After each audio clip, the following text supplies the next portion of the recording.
په بلخ ولایت کې د هوا له سړېدو سره سم د روضې شریفې جامع جومات د هوا سړولو نوی سیستم فعال او ګټې اخیستنې ته وسپارل شو. دا سیستم چې په ګازو چلیږي د بلخ د والي حاجي مولا محمد یوسف وفا په لارښوونه او د یو شمېر ملي سوداګرو په ملاتړ د نږدې 3 میلیون افغانیو په لګښت فعال شو. خوشبختانه به اساس پیشنهاد شیخ صاحب عبدالقاهر ابوالاسرار رئیس محترم روضه مبارک،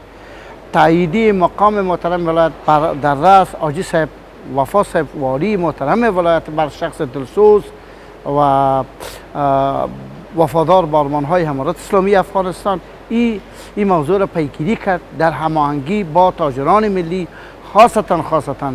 گروپ از تیم از مزار هتل توانستند که 3 میلیون افغانی را که قراره که من خبر دارم از هزینه شخصی جناب والی صاحب ولایت بلخ است. وسایلی که نصب شده کمپرسور است، دیگه چنبر است، همین